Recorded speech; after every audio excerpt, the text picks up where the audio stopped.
Assalamualaikum warahmatullahi wabarakatuh.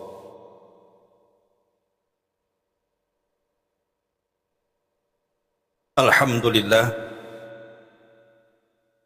alhamdulillahilladzi arsala rasulahu bil huda wa dinil haqq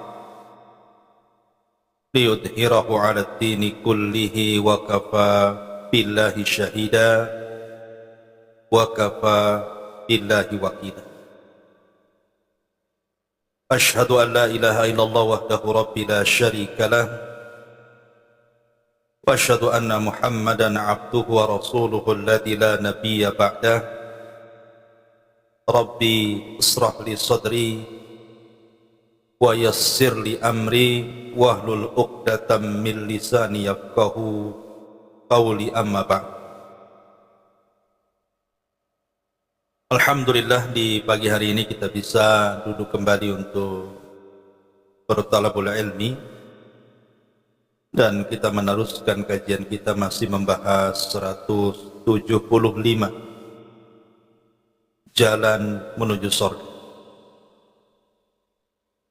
Dan kita masuk pada halaman ke-43 pada poin ketiga, berdoa untuk menghilangkan kesyirikan, baik syirik kecil maupun syirik besar. Artinya poin yang ketiga ini masih bagian daripada poin yang pertama, di mana salah satu jalan menuju surga adalah at-tauhid. Dan tauhid itu harus menghilangkan lawannya, kesyirikan kepada Allah Subhanahu wa ta'ala. Ketika kita hendak mengupas sebuah keburukan ataupun kesyirikan, lawan daripada tauhid, bukan berarti kita hendak mengamalkan kesyirikan itu dengan mempelajari syirik, tidak. Tetapi orang Arab mengatakan, araftu syarra la li syarri walakin litawaqqihi wa man lam ya'rifu syarra minal khairi fawaqa'a. Aku mempelajari keburukan bukan untuk diamalkan, tetapi aku mempelajari keburukan itu supaya mudah ditinggalkan. Karena siapa yang tidak paham apa itu baik, apa itu buruk, maka pasti akan terjerumus kepada keduanya, karena dia tidak paham masalah. Makanya mempelajari kesyirikan untuk mengenal tauhid, supaya kita lebih mantap tauhidnya dan lebih mudah menjauhi kesyirikannya. Kata para ulama, wabididdihi wabididdiha tatabayyanal asya. Dengan mengenal lawannya, maka semakin jelaslah perkara. Di sini dijelaskan Nabi SAW bersabda kepada Abu Bakar Siddiq radhiyallahu anhu, "Walladzi nafsi biyadihi li syirki akhfa min dabibin namli. Ala adulluka ala syai'in idza qultuhu dhahaba ataupun idza qultahu dhahaba anka qaliluhu wa kathiru. Qul Allahumma inni a'udzubika an usyrika bika wa ana a'lam wa astaghfiruka bima la a'lam."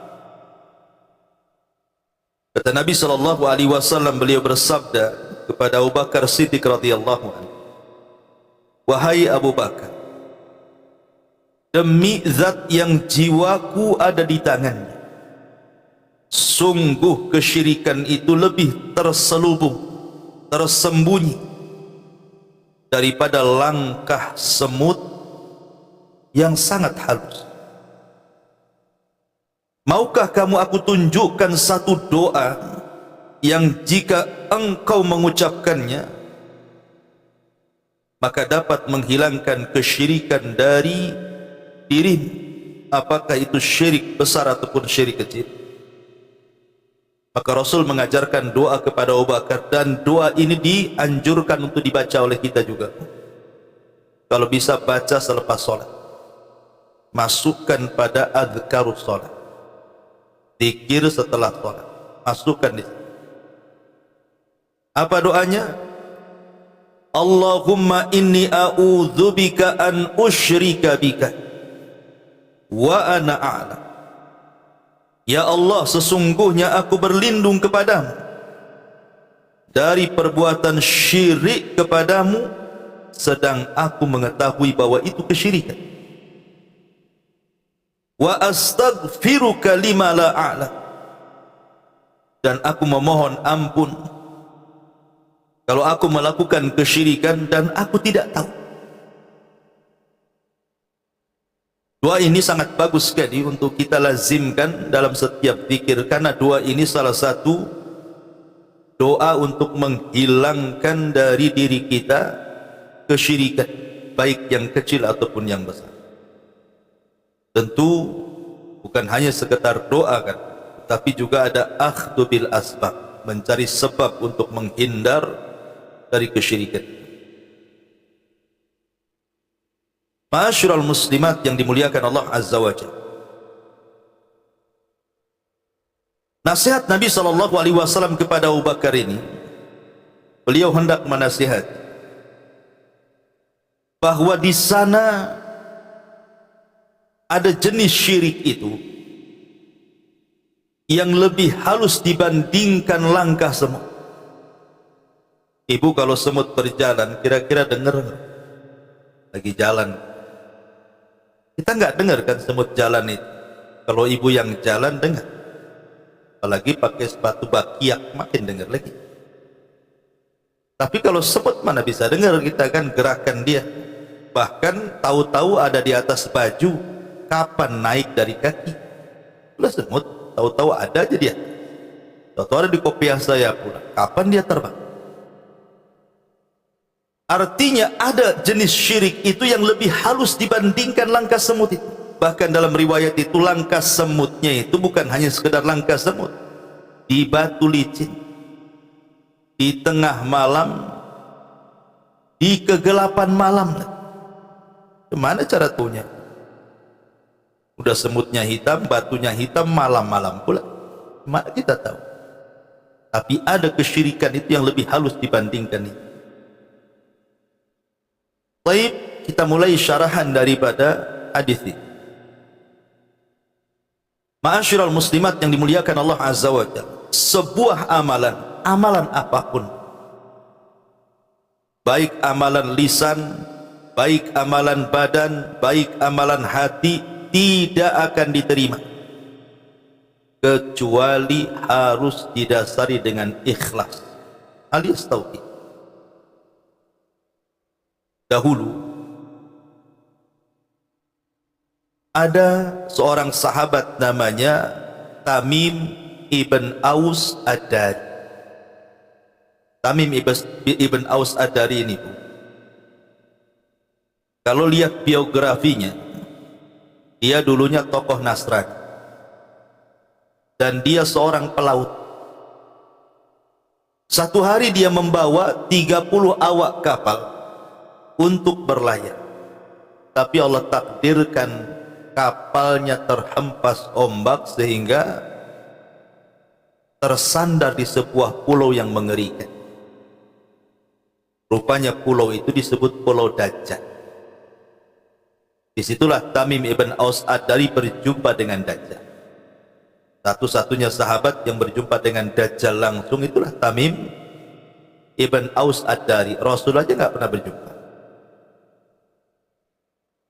Jadi setelah kemudian pertemuan dia dengan Dajjal itu, Tamim ibn Aus tak tahu kalau itu Dajjal. Tetapi setelah diceritakan pertemuan dengan orang yang dirantai dalam sebuah rumah ibadahnya orang-orang Yahudi itu, Rasul menceritakan orang yang ketemu itu Dajjal. Kemudian Rasulullah SAW mengkisahkan kisah Tamim ibn Aus Ad-Dari kepada para sahabatnya. Itulah hadis yang aneh. Biasanya Rasul menceritakan kisahnya kepada sahabat. Ini Rasul mengambil kisah dari sahabat diceritakan ke sahabat. Masuk Islamlah Tamim ibn Aus Ad-Dari, dan jasanya banyak dalam Islam. Salah satunya adalah membuat mimbar bagi Nabi dan menerangi masjid Nabi, karena punya keahlian bisa membuat obor. Teranglah masjid Nabi dengan cahaya yang dibuat oleh Tamim ibn Aus Ad-Dari. Ketika dia masuk Islam, Tamim ibn Aus Ad-Dari ini luar biasa. Dia habiskan waktunya untuk mempelajari Al-Quran, sehingga lambat laun terkuasailah Al-Quran. Dan dia satu di antara sederetan sahabat yang hafal Quran dan menguasai Al-Quran, dan setiap malam tidak pernah meninggalkan qiyamul lail. Setiap malam tidak pernah meninggalkan membaca Al-Quran, sehingga masyhur solatnya dan masyhur membaca Quran. Jadi adalah orang yang ingin menanyakan soal ibadahnya Tamim ibn Aus Ad-Dari tentang solatnya. Jadi ada orang datang kepada Tamim ibn Aus Ad-Dari mengatakan, kaifa salatuka ya Tamim? Bagaimana solatmu? Kok kamu bisa melakukan solat selama itu setiap malam? Kok enggak punya lelah letih? Kok bisa khusyuk? Macam-macam ditanyakan. Bukannya dijawab, Bu, marah dia. Faghadibat Tamim, Tamim pun marah. Kemudian dia mengatakan kepada orang yang bertanya ini, wallahi demi Allah, la raq'atun atau la raq'atan usalliha fi jawfil laili fi sirrin ahabbu ilayya min an usalliya kullahu thumma aqussuhu 'alan nas. Demi Allah, kata Tamim ibn Aus Ad-Dari, seandainya aku melakukan satu rakaat salat di tengah kegelapan malam, orang tidak ada yang tahu kecuali Allah, itu lebih aku sukai dibandingkan aku solat entah berantah berapa kali, ya mungkin ribuan rakaat. Setelah aku solat ribuan rakaat, tiba-tiba aku ceritakan pula kepada orang. Mustahil aku ceritakan solat. Tuh, lihat, ini namanya orang ikhlas, Bu. Kadang-kadang ibu ini baru habis ngaji dari sini, pulang, ketemu kawan di jalan. Kata kawan, dari mana Dari Sukajadi. Ngapain ke Sukajadi? Ngajilah, banyak orangnya, lumayan, dan saya paling depan pula. Terus yang lain bagaimana? Yang lain tidur, saya aja yang nyatat, katanya kan. Ceritanya berpura-pura sedikit. Kenapa, Bu? Kalau ditanya ibu dari mana? Dari sono. Dari sono, selesai. Sudahlah, jangan tanya-tanya, kan enak tuh, Bu. Jadi ibu ndak pamer, nggak ria kan gitu. Nggak ada orang tahu ibu habis ngaji. Karena menyebutkan ibadah itu, kalau hati kita nggak labil, hati kita ini nggak mantap, labil, habislah. Apalagi tadi malah diperpanjang pula ngomongnya. Waktu ngaji, yang lain tidur, aku yang nyatat sendiri, katanya. Kan ngerendahkan orang jadi. Kalau ibu ngomong begitu, Bu, masih bagus yang tidur daripada ibu yang ngomong orang lain tidur. Kenapa? Karena yang tidur tak punya dosa. Ibu punya dosa gibah orang. Itu kan gibah orang namanya. Terutama si Anu tuh, wah itu tidurnya kencang. Makin gibah lagi kan. Jadi pulang dari pengajian gak dapat apa-apa, dapat gibah saja, gibahin orang tidur. Lah, bagaimana Tamim ibn Aus Ad-Dari ini marah Maka kalau bisa sebisa mungkin biasakan menyembunyikan sebuah amal, itu namanya ikhlas. Dahulu ada seorang khalifah, seorang penguasa, orangnya suka pamer. Pamer luar biasa. Kalau dia melakukan sesuatu itu, kalau bisa dipuji orang, didengarin orang, dan kalau bisa mendapatkan pujian-pujian yang menyenangkan. Itu khalifah. Satu hari khalifah ini, dia ada rencana untuk membuat masjid yang sangat megah. Dan keinginannya masjid itu kalau sudah jadi, nanti dia akan buat plang nama masjidnya nama dia. Dan dia tidak boleh menerima sumbangan atau tidak mau menerima sumbangan dari luar. Pokoknya ini masjid saya yang bangun, kalau sudah jadi ya nama saya di situ. Tapi kan niatnya sudah nggak bagus, ingin pamer. Akhirnya dikumpulkanlah para pekerjanya. Kemudian dirancang masjidnya seperti apa, besarnya seperti apa. Proyeknya besok mulai pembangunan peletakan batu pertama. Dikerjakanlah masjid itu. Besar, megah. Ketika sudah jadi masjid itu, tinggal naruh plang saja. Maka mulailah diresmikan masjid itu. Kemudian dia mengatakan kepada pembantunya, pesankan plang, kasih nama saya, tancapkan depan masjid. Akhirnya sama pembantunya dibuatkanlah plangnya, nama dia, kemudian ditaruh depan masjid.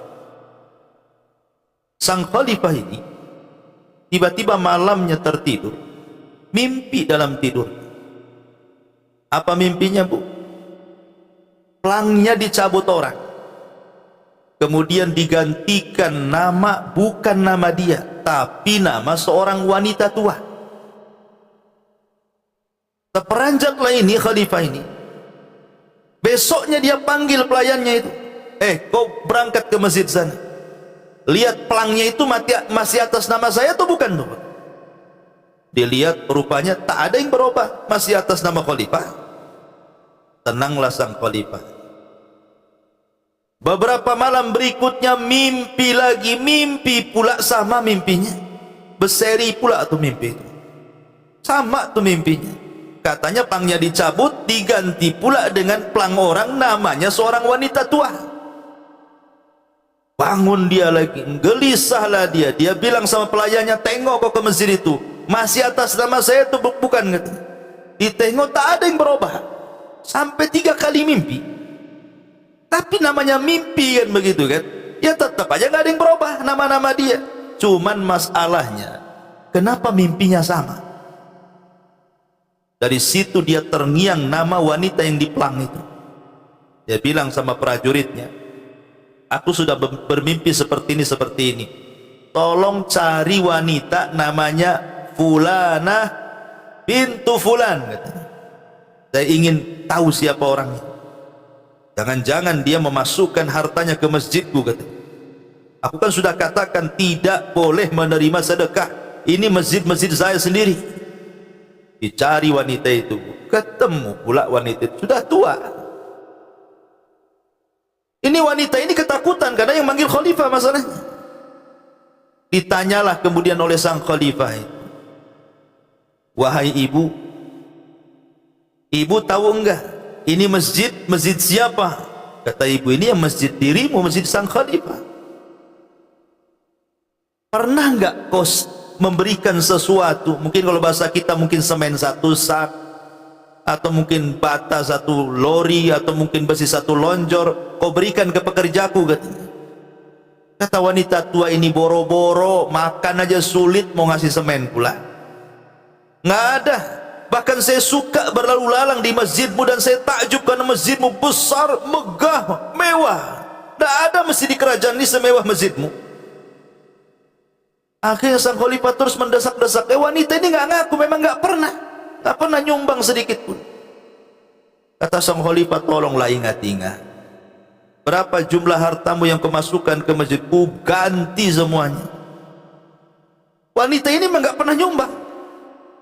Tapi kata wanita ini teringat, begini Tuhan, aku tidak pernah nyumbang loh, walaupun sedikit pun.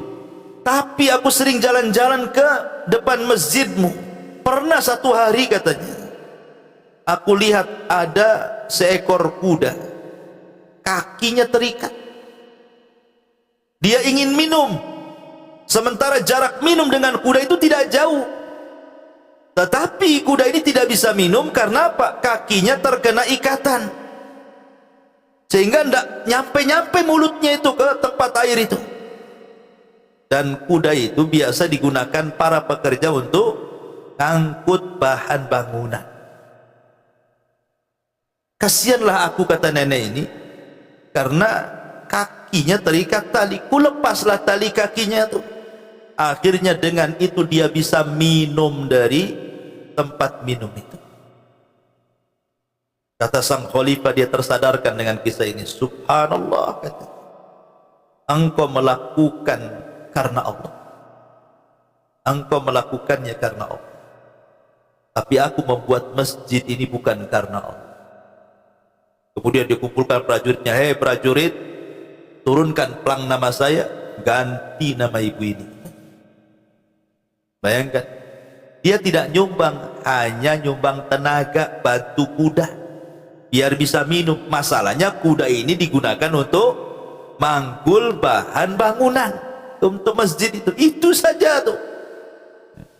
Kata sang raja, turunkan pelangku, katanya, kasihkan nama nenek ini, karena dia beramal ikhlas karena Allah, tapi aku tidak karena Allah. Kan luar biasa bu kalau kayak gini. Ini enggak, ibu nyumbang ke masjid, enggak plan ini 4 yang ibu yang masjid. Coba ajak kawan, tahu enggak bu, ini masjid saya loh yang coba. Dikasih tahu pula orang tuh, yang itu tuh saya masih ingat. Ini loh fotonya masih ada.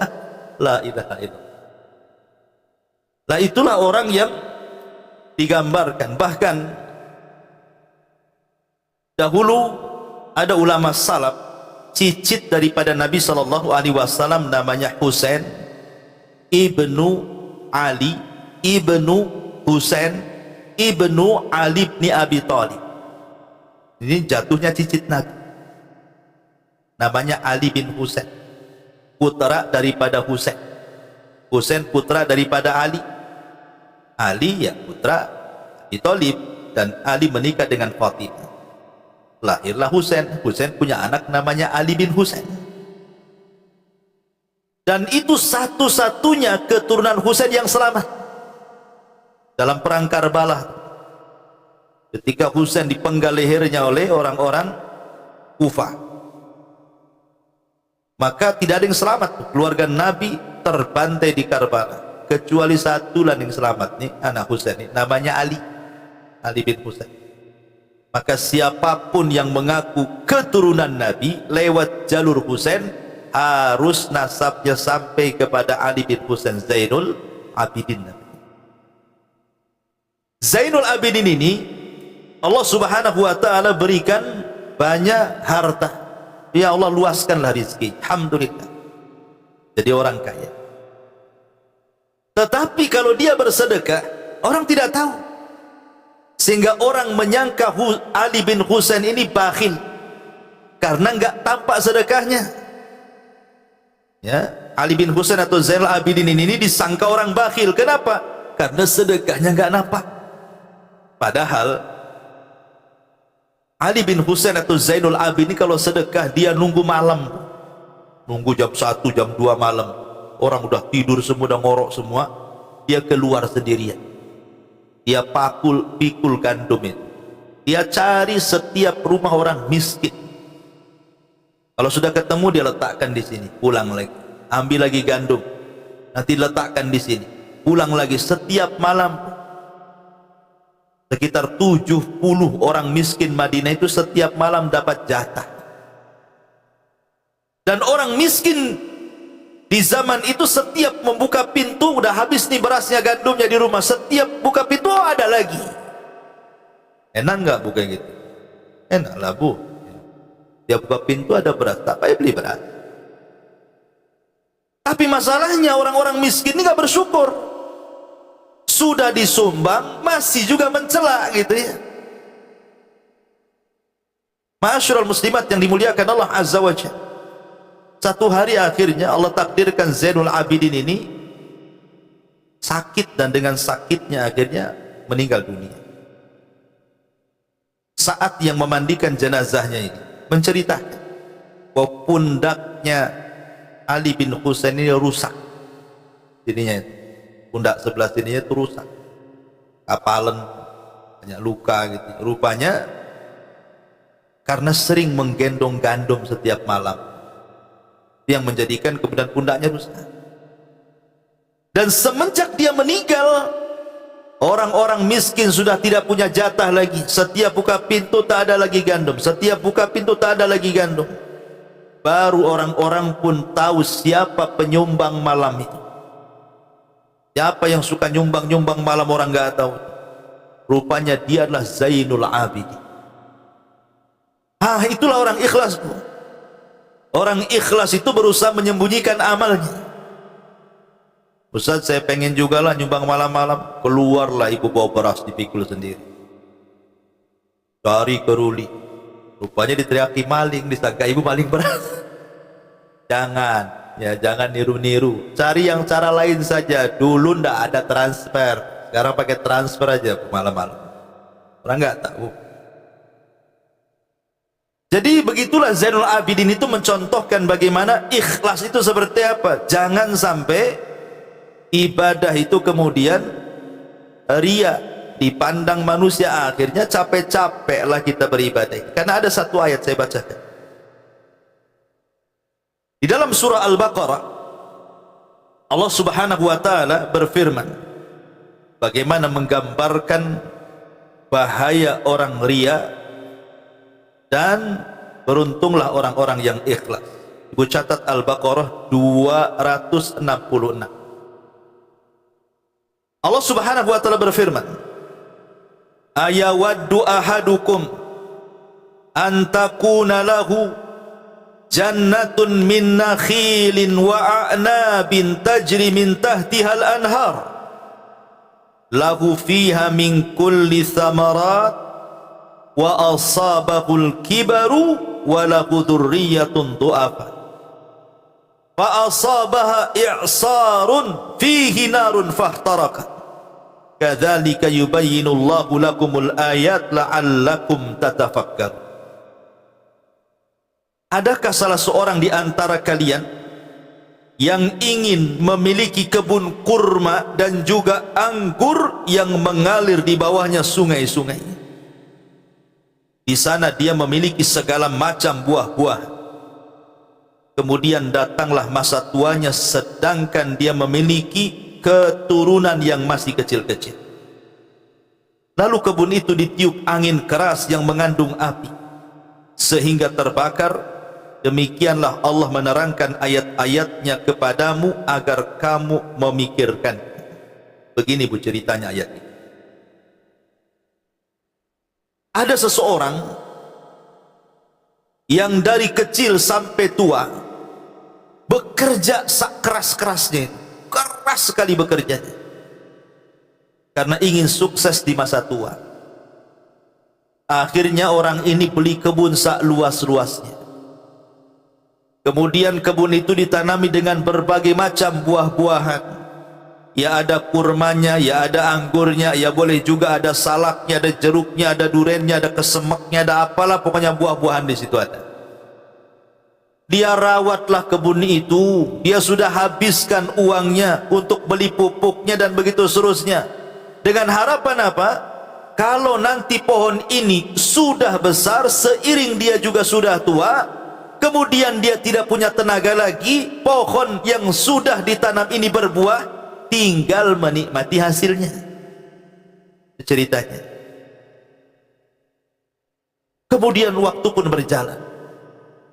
Pohon durennya ada besar, dah mulai berbunga. Pohon mangganya ada besar, dah mulai berbuah. Pohon-pohon yang lain dah gede-gede, tinggal nikmati saja.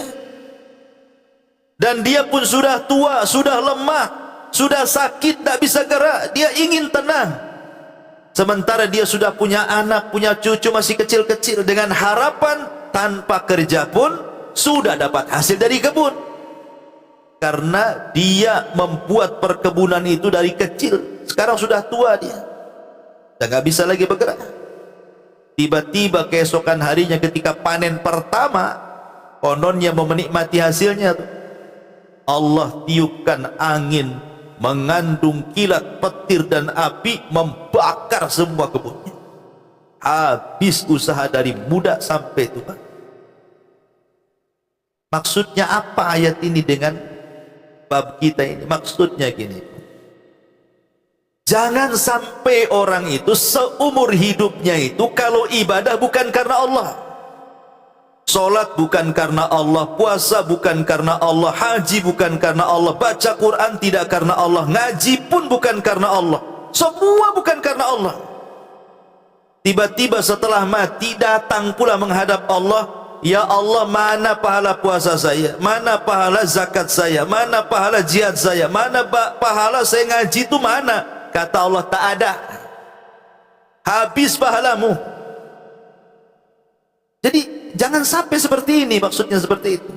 Sudah capek, lelah, letih, amilatun nasibah tasla naran hamiyah. Lelah, letih ibu bekerja, beramal tuh, tapi karena bukan karena Allah, ketika menghadap Allah satu pahala pun tidak dibawa. Nah, jangan seperti kisah ini. Sudah capek-capek lah beramal, sampai tua mau mengambil hasilnya, nggak ada yang diambil satu buah-buahan pun. Sama dengan orang beramal satu hari, satu bulan, satu tahun sampai mati, ya dengan harapan dia dapat sorga, rupanya sorga pun tak dapat. Kenapa? Karena tadi, karena ria. Makanya saya nasihati, maaf ibu ya, maaf, jangan tersinggung. Kalau ibu sudah hijrah tuh bu, jangan yang diperhatikan itu soal penampilan aja. Kadang-kadang begitu jeleknya tuh orang yang baru hijrah. Yang dipentingkan itu penampilan. Ada baju jubah terbaru, suka beli. Nampak tas nih cakep juga nih, kalau tas ini bawa ke pengajian, yang lain belum punya, suka beli lagi. Nampak cadar nih, ini cadar terbaru nih, cadar banana nih, beli, suka kan. Jadi kerjanya itu hanya ngaca saja bu. Jilbab geser sedikit, aduh, nanti dikritik pula kau aja di pengajian, kenapa mereng kan? Apalagi sakit kepala lagi masangnya. Kadang orang hijrah itu yang diperhatikan ya pakaian saja. Kalau tidak sandal ya tas, kalau tidak tas ya pakaian, kalau tidak pakaian ya jilbab. Belum lagi aksesorisnya. Wah, aksesorisnya banyak kali, pernak-perniknya. Allah loh tidak akan mandang penampilan ibu. Rasul katakan, innallaha la yanzuru ila suwarikum, kata Rasul. Allah tidak memandang penampilan kalian. Wala ila amwalikum, tidak pula pada harta yang dibawa, pakaian yang mahal, tas yang mahal. Anda, Allah tidak memandang itu. Walakin yanzuru ila qulubikum wa a'malikum. Yang pertama Allah pandang itu hati, baru kemudian amalan. Karena kalau seandainya ibu hijrah itu hanya kemudian fokus kepada penampilan saja, Islam itu bukan di penampilan, hijrah itu bukan di penampilan, hijrah itu. Jangan kemudian di masa jahiliyah sama dengan di masa ketika hijrah. Kalau di masa jahiliyah ya mungkinlah ibu beli sepatu yang bagus, sandal yang bagus gitu ya, yang bermerek semua, pakaian yang buka aurat yang bermerek semua. Ketika hijrah, oh adat itu masih ada, cuman bedanya ya ini agak tertutup ya. Tapi penampilannya kurang lebih saja. Dari niatnya itu masalahnya. Yang menyamakan antara jahiliyah dan hijrahnya itu niat itu. Karena yang ditonjolkan hanya penampilan saja. Nah ini saya nasihatkan. Dan tersinggung bu ya. Karena insya Allah nggak ada ibu-ibu di sini. Di pojok sana yang ada. Gitu ya. Intinya bahwa begitulah melatih keikhlasan itu. Jangan sampai satu waktu kita sudah banyak beramal, mengharap surga tak dapat surga. Amilatun nasibah tasla naran hamiyah. Ma'asyiral muslimat yang dimuliakan Allah Subhanahu wa taala. Sedikit saya akan bicara bahaya riya. Karena di sini lihat bahaya riya ini. Akhfa min dabibin nam. Datangnya itu seperti rayap semut yang enggak bisa, nyaris tak terdengar kalau semut berjalan. Ini kan menunjukkan bahayanya. Tahu-tahu nempel aja riya. Ma'asyiral muslimat yang dimuliakan Allah Azza wa Jalla, riya ini, sebelum saya cerita bahayanya dulu, saya akan jelaskan rinciannya dulu. Riya itu ada 10 macam. Riya itu ada 10 macam yang ditulis para ulama. Yang pertama ada namanya ar-riya'u as-sarihu. Riya yang soreh, yang jelas, tidak samar gitu. Itu riya jelas namanya, tidak ada samar-samarnya itu. Seperti apa? An yakuna muradul abdi ghairallahi azza wa jal wa la yaqsudu illa madhan nasi. Riya yang jelas itu memang dia beramal murni bukan karena Allah, dan murni beramalnya ingin dipuji makhluk, ingin dipuji manusia. Maka orang yang seperti ini disebut munafik. Ya, kalau ibu kemudian memang nggak ada niat ngaji, memang dari rumah itu niatnya ibu pengen riya saja, makanya penampilannya harus bagus, cantik gitu, tasnya harus bermerek, pokoknya seperti itu. Ini namanya riya soreh, dan ini sifat munafik, bahaya ya. Kemudian yang kedua namanya riya yang disebut dengan syirku as-sarair. Syirku as-sarair ini samar. Kalau tadi jelas riyanya, ini agak samar nih. Kalau jelas itu kan memang jelas, tasnya disiapin dengan tas yang bermerek, pakainya disiapin, kendaraannya disiapin, memang betul-betul ingin ria. Itu kan nampak jelas ya. Ini enggak, Bu. Ibu nggak pakai tas bermerek, ngaji pakai kresek, bapaknya kan. Kemudian juga ya pakaiannya nggak disetrika, ada merek-mereknya lah pokoknya. Pokoknya ya kayak orang zuhud gitulah ya. Masalahnya di sini syirku syara'ir ini an yakuna qasdul abdi wa muraduhu lillah. Awalnya karena Allah, Bu. Dari rumah itu memang karena Allah ngaji itu. Jadi nggak peduli dengan penampilan, Bu. Berangkatlah. Tetapi masalahnya fa idza tala alaihin nas, ketika kemudian tampak kepada manusia, nusyita fil ibadati wa zayyana. Ketika manusia melihatnya, timbullah semangat ibadah. Ibu sebenarnya malas-malas mau ngaji, tapi ketemu tetangga, Masya Allah, rupanya ibu ini jemaah suka jadi rupa. Wah, makin semangat. Nah itu kan ketika sudah tersenggol pujian orang ya, yang tadinya biasa-biasa saja, makin tegak lah. Oh iya, cepet saya buru, cepet-cepet nih Ustaz Abu Merah nih, dia 7:30 datang nih. Biasanya jam 9 dia udah datang. Ya, karena tadi dipuji orang tuh muncul rianya, padahal lillah awalnya tuh. Ini yang seperti ini jangan. Ya, seperti orang sholat Allahu Akbar, awalnya nggak ada masalah. Ketika kemudian mulai di sampingnya ada orang, mulailah dilamain sholatnya. Mulai kemudian bacanya dihalus-halusin, dibagus-bagusin. Nah itulah namanya riya as-sarair. Awalnya karena Allah, muncul pula riya. Itulah yang disebut min dabibin amal, yang disebut dalam hadis yang kita bahas. Tahu-tahu ada saja riya itu, padahal awalnya nggak karena riya, tahu-tahu kok muncul riya ini. Nah itulah lebih halus dibandingkan jalan semut itu. Tahu-tahu ada. Nah, kemudian yang ketiga, ar-riya'ul khafi. Ada namanya riya al-khafi. Apa riya khafi itu? An yakhlusal abdul ibadata lillah fa arafan nas dzalika famadahu fasakana qalbu. Ibu ibadah lillahi ta'ala, Bu. Ibu sedekah karena Allah, sholat karena, pokoknya tidak adalah memang betul-betul niatnya karena Allah. Begitulah ibu kesehariannya. Sudah bertahun-tahun lah seperti itu kebiasaan ibu. Namanya ibu suka sedekah terus sampai mungkin 10 tahun. Ya udah jadi kebiasaan sedekah bagi dia, dan nikmat sedekah itu memang betul-betul ikhlas. Entah kenapa tiba-tiba kemudian ada orang yang bercerita soal ibu. Mungkin ibu tidak dengar langsung, ada yang menyampaikan, oh gini Om, tadi saya ketemu Ustaz Abu Humairah. Kenapa emang?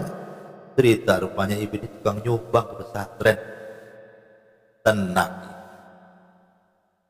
Oh berarti Abu Humairah itu tahu lah kan, makanya diceritakan sama orang. Tenang dia kan. Lah inilah ketenangan hati. Harusnya kan ibu bantah, ah bukan saya, itu bukan saya, salah lah Ustadz itu. Harusnya kan begitu Bu ya. Ketika ibu tenang, apalagi kemudian asik mendengarkan, terus Ustadz ngomong apa lagi, cuman gitu aja ya. Subhanallah kan. Ah ini namanya syirkul khafi, syirik khafi, terselubung. Ini hati-hati, ini ria yang terselubung. Kalau tadi ria yang sifatnya rahasia. Kemudian yang nomor 4 namanya ria al-badani, ria dalam jenis badan, seperti kaman yadhar asfarul launi wa syuhubal wajhi liyaran nas annahu sahibu ibadatin.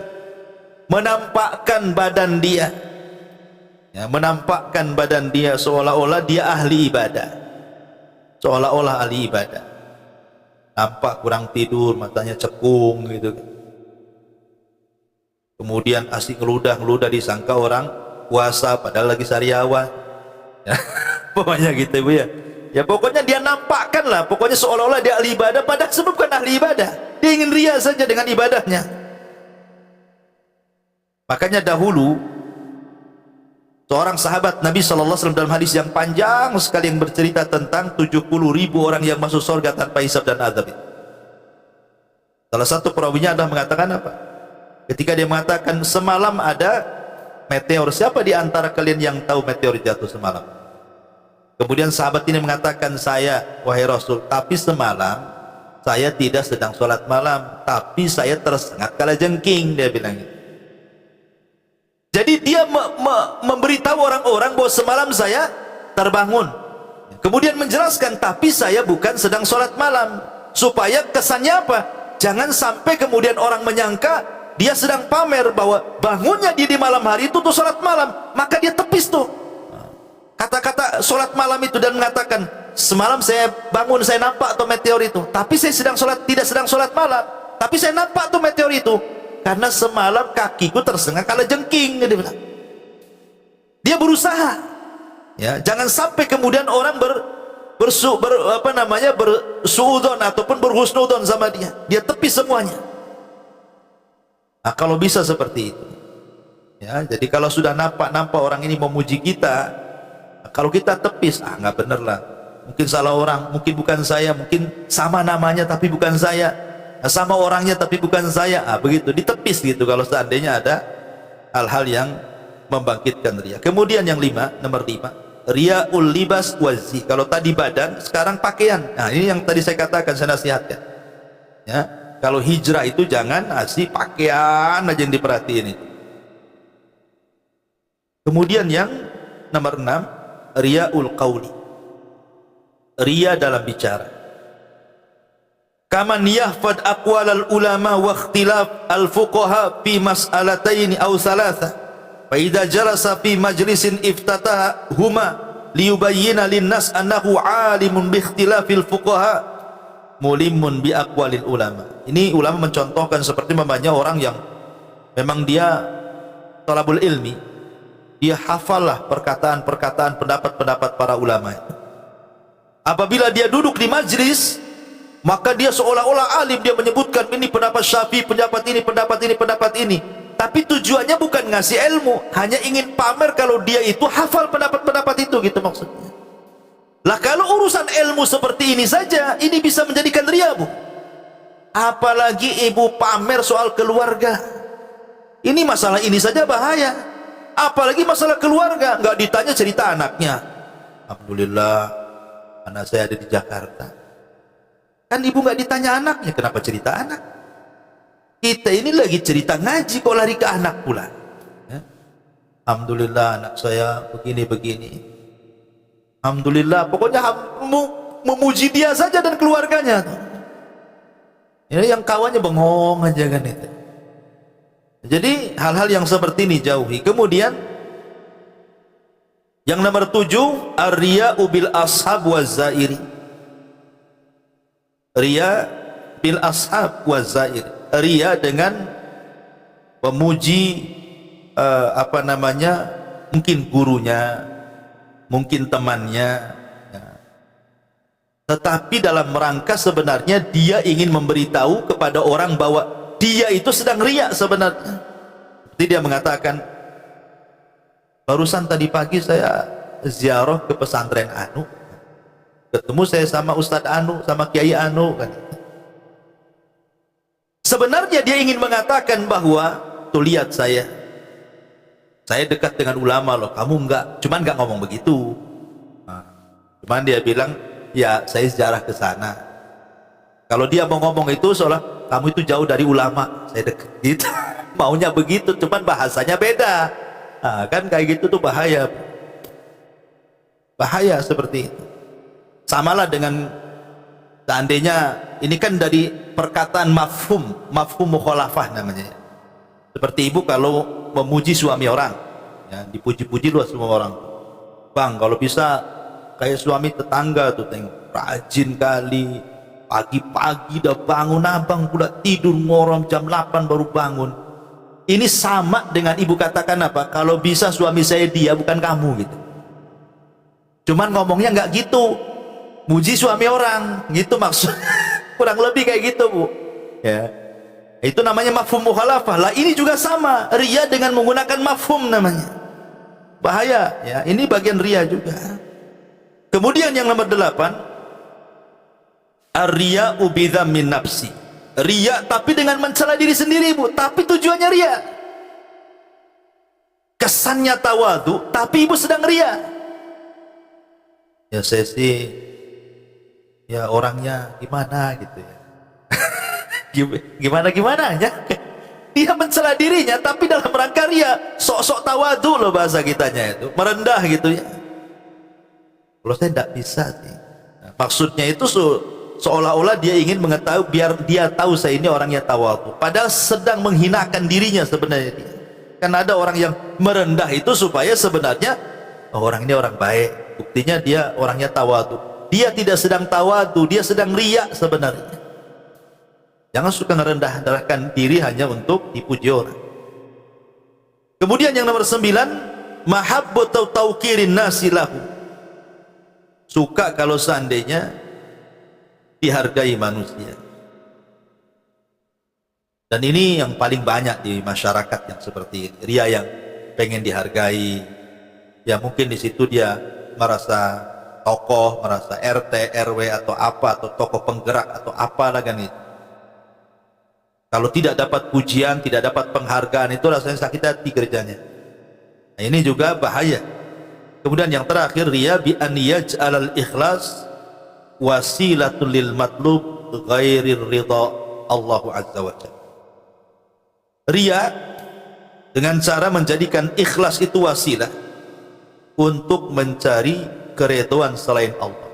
Jadi ikhlasnya itu mencari keridhaan selain Allah subhanahu wa ta'ala. Umpamanya ibu ingin dapat dunia lah, tapi dengan cara menggunakan agama sebagai kendaraannya. Intinya ingin dapat dunia sebenarnya, tapi agama itu yang dipakai. Ini mengejar dunia dengan cara menggunakan paket agama. Nah, ini namanya rincian. Baik, kita masuk pada bahayanya. Ma'asyiral muslimat yang dimuliakan Allah subhanahu wa ta'ala, bahaya riya ini luar biasa. Yang pertama, riya ini bisa merusak semua amalan kita. Lain asyrakta la yahbatanna amaluka wa la takunanna minal khasirin. Kata Allah subhanahu wa ta'ala, jika engkau melakukan kesyirikan, lebur habis semua amalanmu di hadapan Allah. Bahkan nanti pada hari kiamat, Allah subhanahu wa ta'ala akan memanggil orang-orang yang ria itu di hadapan Allah. Jadi orang-orang yang ria, orang-orang yang sum'ah, semua dipanggil di hadapan Allah. Kemudian Allah Subhanahu wa taala katakan kepada orang ini, kepada orang-orang ria di dunia ini, "Ungzuru hal tajiduna indahum jaza." Kamu kan di dunia beribadah bukan ingin dipuji saya, kata Allah, tapi kamu di dunia ingin dipuji si anu dari hamba saya. Sekarang aku kumpulkan kalian, minta sorga sama si anu, jangan minta sorga sama saya, kata Allah. Kan kamu beramal bukan untuk saya, tapi beramal untuk dia. Minta sama dia lah balasannya. Sudah bayangkan kenapa Allah sampai ngomong begitu? Ini menunjukkan kemurkaan, Bu. Kalau saya boleh analogikan, Bu, seperti ini. Umpamanya ibu punya kebun, kemudian ibu buka lowongan kerja, siapa yang mau jadi tukang kebun saya gaji 1 bulan 5 juta atau 10 juta, tapi rawat kebun saya kasih modal beli bibit, saya kasih modal beli pupuk, saya kasih modal untuk perawatan, termasuk saya buatkan rumah kamu di situ. Kamu jangan pergi, kamu pokoknya enak, makan 3 kali saya tanggung, gaji tidak akan berkurang, tapi rawat kebun saya. Nanti kalau sudah berhasil, nih buah-buahan antar ke rumah. Akhirnya deal or no deal? Deal. Dapatlah pekerja, ibu kasih tempat di situ, dikasih modal, dikasih bibit, dikasih pupuk, jadilah tuh buah-buahan itu. Sudah waktunya panen, dipanen, Bu. Dapatlah 3 truk. Masalahnya 3 truk buah-buahan itu tidak diantar ke rumah ibu, diantar ke rumah tetangga. Tak kita tinggal, Bu. Sakit itu di sini, Bu. Aku yang punya kebun, aku yang biayai, aku yang punya buah-buahan, sudah berhasil dikasih tetangga pula. Ini kebun siapa? Emang kebun tetangga? Ini kan kebun saya, kan begitu. Itu sama seperti itu. Allah sudah baik sama kita, menciptakan kita, kasih rizki, kita kasih kesenangan macam-macam. Harusnya Allah minta syukur, kita beribadah kepada Allah, dikasih pula kepada orang lain. Apa enggak murka Allah tuh? Kurang lebih seperti itu. Atau umpamanya ibu punya usaha, anggaplah buat kue gitu ya. Akhirnya ibu kemudian cari karyawan. Siapa yang mau jadi pekerja saya? Saya. Berapa gajinya? Saya gaji kok 10 juta sebulan. Kerjamu hanya buat kue saja. Nih saya kasih alat-alatnya, nih kasih adonannya, nih semuanya saya kasih. Kok hanya kerja saja? Akhirnya dia kerja-kerja, jadilah kue banyak. Ketika sudah jadi kue, bukan diantar ke ibu yang punya usaha, ke orang lain pula gitu. Bukan salah alamat, tidak, memang sengaja. Kan ada orang yang sudah paham bahwa ibadah itu memang harus diberikan kepada Allah, kan? Tapi dia sudah tahu bahwa itu harus tauhid, tetap aja diberikan kepada selain Allah. Apa enggak murka yang punya usaha itu? Lah, itulah Allah Subhanahu wa ta'ala. Atau mungkin analogi yang lebih dalam lagi, ibu punya anak, ibu yang lahirin, ibu yang besarin, ibu yang nyekolahin sampai SD, SMP, SMA, kuliah S1, S2, S3, doktor, profesor, Bu, sampai mentok dengan lagi titel tuh. Berhasillah dia bekerja, akhirnya jadi miliarder. Waktunya dia berbuat baik sama orang tua, harusnya dia kirimlah hasil kerjanya itu, tapi bukan ke rekening ibu, ke rekening tetangganya. Apa nggak sakit ibu ini? Ini anak-anak saya nyekolahkan, kok dia malah berbuat baik kepada orang? Begitulah Allah Subhanahu wa ta'ala, walillahil matsalul a'la. Maka di sini Allah Subhanahu wa ta'ala akan murka di sini. Kemudian juga di antara bahaya daripada ria ini menyebabkan azab Allah Subhanahu wa ta'ala. Ingat hadis tentang 3 orang, Bu, yang semua orang yang pertama kali disentuh api neraka. 3 orang yang pertama kali disentuh api neraka. Siapa mereka? 1, Bu, gak kira-kira tuh amalannya, mati syahid ya. Yang kedua, pakar Quran, bertahun-tahun dia ngapal Quran, dia pelajari tafsirnya sampai dia pakar Quran. Kemudian yang ketiga, orang yang sedekah triliunan, banyak disedekahkan.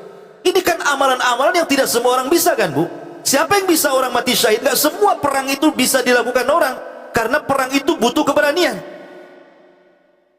Kalau orang tidak berani, Bu, jangan lagi cerita dengar letupan apa namanya pistol petasan aja takut, ya, kalau orang nggak berani itu. Kemudian siapa yang kemudian menghabiskan waktunya untuk belajar Quran sampai kemudian habis di situ waktunya, kan? Nggak semua orang bisa nongkrongi Quran, dihafalnya, dipelajari tafsirnya, dan nggak semua orang juga ahli sedekah, apalagi sampai miliaran triliunan, kan? Tapi 3 orang yang sudah luar biasa ini, justru mereka itu pula yang disentuh api neraka pertama kali sebelum yang lainnya. Alasannya apa? Karena ibadah mereka bukan karena Allah, syahidnya karena ingin dianggap pahlawan, sedekahnya karena ingin dianggap dermawan, kemudian baca Qur'annya, belajarnya karena supaya orang-orang menganggap dia seorang alim, seorang ulama. Kalau seandainya ibadah-ibadah besar saja yang syahid tumbang pahalanya, kemudian yang sholat malam yang ahli ahli sedekah juga tumbang, kemudian yang ahli Quran tumbang, macam mana perkara-perkara lain yang seperti ini tumbang gara-gara riya? Apalagi perkara-perkara kecil lebih tumbang lagi lah gara-gara riya. Lah makanya kenapa riya ini memang ibadah yang luar biasa. Ya Bu, ini waktu juga ya, karena saya ada khutbah Jumat jauh tepatnya, bahasanya masih panjang, tapi inti daripada yang kita bahas siang hari ini, di antara jalan dari 175 jalan menuju surga adalah ikhlas. Ikhlas, dan lawan daripada ikhlas itu adalah riya. Itu poin yang ketiga dari kitab ini. Wallahu a'lam bishawab. Tidak ada tanya jawabnya. Kalau nanti lain kali aja. Saya buru-buru. Subhanallah, hamdika, asyhadu an la ilaha illa anta, astaghfiruka.